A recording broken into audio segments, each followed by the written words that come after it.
इस वीडियो में हम लोग जानेंगे आर्टिकल 353 के बारे में। ये आर्टिकल बता रहा है कि इमरजेंसी लगने के बाद उसका क्या क्या इफ़ेक्ट हो सकता है भारत देश पे। ठीक है, भारत में मान लेते हैं कि इमरजेंसी लग गया। इमरजेंसी लगने के बाद अब क्या क्या हो सकता है। तो जैसे ही इमरजेंसी लगेगा उसके तुरंत बाद कॉन्स्टिट्यूशन में कुछ भी लिखा हुआ है उसको बगल छोड़ दो, अभी एकदम ख़त्म कर दो उसको।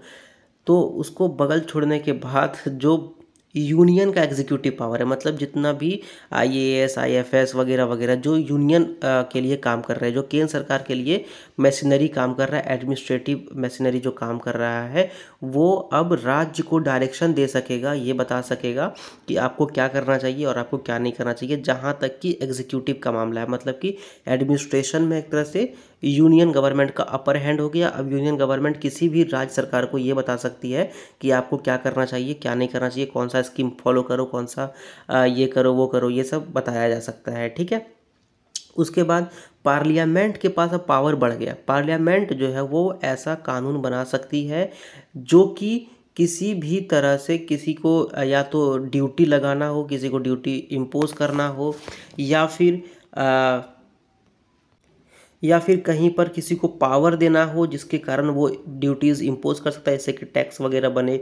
ठीक है, तो ये जो है वो यूनियन गवर्नमेंट पर आ सकता है, या यूनियन गवर्नमेंट का जितना भी ऑफिसर्स या अथॉरिटीज़ काम कर रहा है केंद्र सरकार के अंतर्गत, जैसे आईएएस वगैरह हो गया, तो ये सब जो भी केंद्र सरकार के अंतर्गत काम कर रही है उन सब के पास ये कानून बनाया जा सकता है। किसके द्वारा? पार्लियामेंट के द्वारा, कि आप जो है वो ड्यूटीज़ लीजिए, पैसा वैसा लीजिए, कलेक्शन वलेक्शन करिए। ठीक है, और अब आप बोलोगे कि ये तो नॉर्मल सा बात है, ये तो यूनियन लिस्ट में लिखा हुआ है, जैसे कि डिफेंस वगैरह हो गया, तो इन सब चीज़ों पे तो लिखा हुआ है, तो यहाँ से तो यूनियन लिस्ट में जो जो चीज़ लिखी हुई है उसके बाद वो पैसा ले सकता है। लेकिन इमरजेंसी जब लगे जाएगा तो अगर स्टेट लिस्ट में भी लिखा हुआ है तो भी वो मैटर पे वो ड्यूटी ले सकता है, वो भी मैटर पे वो टैक्स वगैरह लिया जा सकता है केंद्र सरकार के द्वारा। कंकरेंट लिस्ट में तो नॉर्मल सा यूनियन लिस्ट को मिलता ही है फ़ायदा, बट अगर स्टेट लिस्ट लिखा हुआ है, स्टेट लिस्ट में जो भी चीज़ें हैं जैसे कि पब्लिक सैनिटेशन हो गया, या फिर जो आपका कूड़ा कचरा वाला होता है, डीएमसी वगैरह होता है, ठीक है,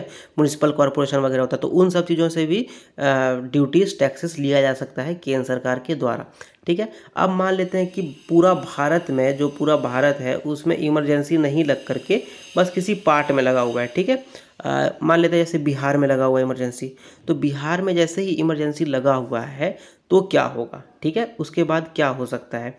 तो अब जो एग्जीक्यूटिव पावर जो दिया गया था, मतलब जो ऑफिसर्स लोग, एक तरह से यूनियन गवर्नमेंट का अब अपर हैंड था जिसके पास, वो ज़्यादा बेहतर रूप से स्टेट को डायरेक्शन दे पा रहे थे, या फिर जो पार्लियामेंट कानून बना पा रही थी उसका क्या होगा। तो कानून जो पार्लियामेंट बना रही थी और जो ऑफिसर्स राज्य सरकार को डायरेक्शन दे रहे थे वो उस एरिया में तो होगा ही जहाँ पर इमरजेंसी लगा है। लेकिन मान लेते हैं कि बिहार में इमरजेंसी लगा है तो बिहार में तो वो सब चलेगा ही। लेकिन मान लेते हैं जो उत्तर प्रदेश में भी ऐसा कुछ एक्टिविटी हो रहा है जिससे कि भारत का जो सिक्योरिटी है, मान लेते हैं कि वहाँ आतंकवादी बहुत ज़्यादा बढ़ रहा है, या फिर वहाँ पर कुछ ऐसा चीज़ हो रहा है जिससे कि भारत का सिक्योरिटी को खतरा है, भारत का संप्रभुता को खतरा है। तो इस सिचुएशन में जो है वो पार्लियामेंट ऐसा कानून बना सकती है जो कि उस राज्य से रिलेटेड भी हो, और मतलब कि उत्तर प्रदेश से भी रिलेटेड हो, और जो यूनियन गवर्नमेंट के लिए काम करने वाले ऑफिसर्स हैं वो उत्तर प्रदेश के ऑफिसर्स को भी डायरेक्शन वगैरह दे सकेंगे। ठीक है, तब तक दे सकेंगे जब तक कि इमरजेंसी ऑपरेशन में है, जब तक इमरजेंसी लागू है तब तक। तो ये था इमरजेंसी का, अगर घोषणा कर दिया गया है तो उसका इफ़ेक्ट क्या क्या हो सकता है, और आर्टिकल 353 के अंतर्गत हम लोग ये सब जान गए। अगर आपको ये वीडियो इंटरेस्टिंग लगा तो इसको लाइक करो, दोस्तों के साथ शेयर करो, कुछ भी पूछना है बताना है तो कमेंट करो, चैनल को सब्सक्राइब करो। Thank you very much.